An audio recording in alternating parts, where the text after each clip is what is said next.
Hi, dear cricket fans. Welcome to Cricket Happenings. This is your host Ram with Cricket Happenings. Well, today was the first day of the first Test match between Pakistan and Australia at the Lord's Cricket Ground, and it was played. This is the first MCC Spirit of Cricket Test series which is happening, and today was the first day at the famed Lord's Cricket Ground. Well, Pakistan could not have had a better day. There was some rain delay, and then later on the play started a bit late, and they decided that there would be only a certain number of overs to be bowled. It was not 90 overs. In fact, it was Pakistan who actually won the toss, and actually they elected to field. The reason they elected to field, which was a very good decision by Shahid Afridi, which at the end of the day one would have seen Australia were really struggling at 229 for 9 at stumps on the first day of the first Test match between Australia and Pakistan at the Lord's Cricket Ground. Afridi took the right decision to actually put them on cloudy conditions, and Mohammad Aaamer was actually moving the ball both ways. In fact, it was Mohammad Asif who was moving the ball both ways, and Mohammad Aaamer was also getting some late movement, and he was really tumbling the batsman. So it was a very good combination of Mohammad Aaamer and Mohammad Asif.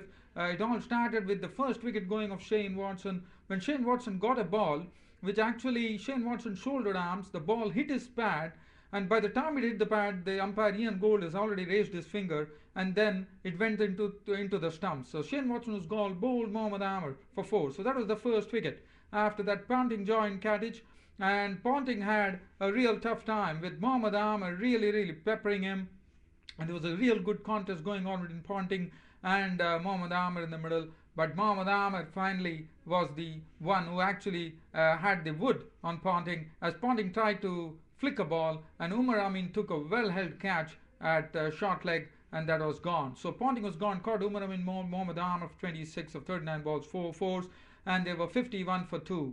51 for 2. After that, it was Katich and Clark who got together and stitched together a very good partnership. In fact, it was a 120 run partnership which Katich and Clark stitched together. And Katich, as usual, it is one putting the ball into the corners, flicking, moving away.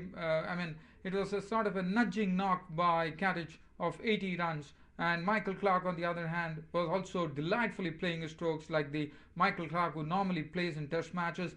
There was some elegant stroke play from Michael Clark.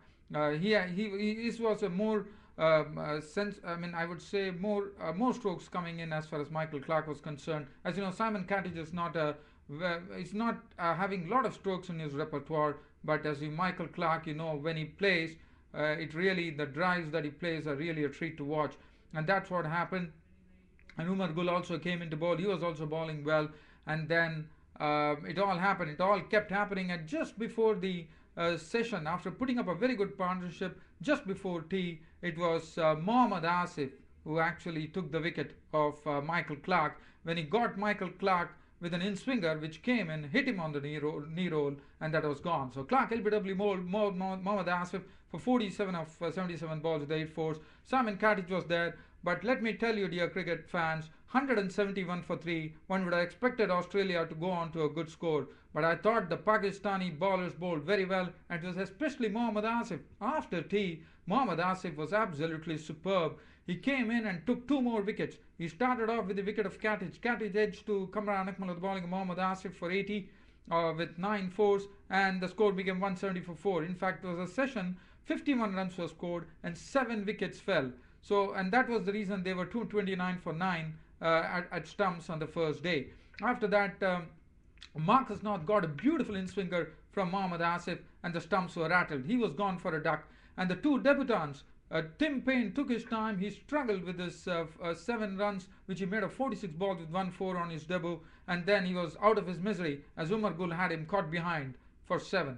Stephen Smith got a very good leg break ball from Danish Canaria, and the other debutant, Stephen Smith, was gone. LBW bowled Danish Canaria for 1. Danish Canaria bamboozled Mitchell Johnson as he was clean bowled by Danish Canaria for 3.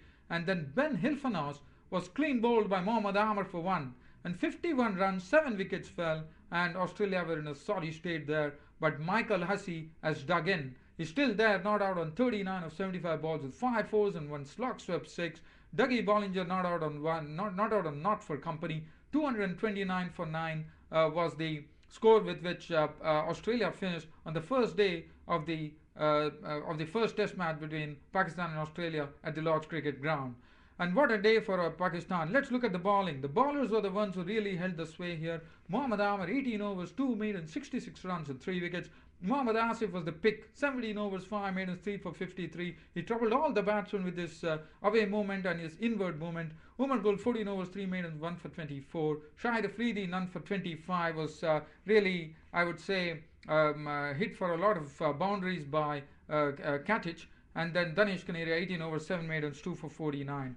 So, well, dear cricket fans, Australia, and also let me tell you, dear cricket fans, there were 2 debutants for Australia and there were 2 debutants for Pakistan too. And what debuts for Azhar Ali and Umar Amin of Pakistan, a dream debut for them at the Lord's Cricket Ground. Well, they should definitely make it count. But let me tell you, this pitch is not going to be easy, and I'm definitely looking at Ben Hilfenhaus here because tomorrow there's going to be more showers and there's going to be more cloudy conditions. So let's hope that, well, I could only say that if Hussey is there, maybe they could push it to 250. Other than that, Pakistan also has to play well, according to me. It's not going to be easy because the bowlers would be going there. I think it would be Ben Hilfenhaus who will the player to watch. Like how we are watching Mohammad Asif and Mohammad Aaamer, I think there it would be Ben Hilfenhaus the player to watch because he can swing the ball really both ways. So he is going to be deadly.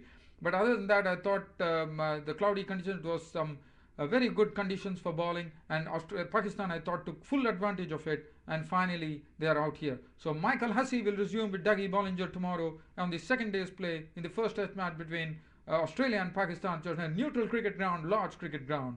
That's it, dear cricket fans, for Cricket Happenings. This is Ram signing off. Thank you.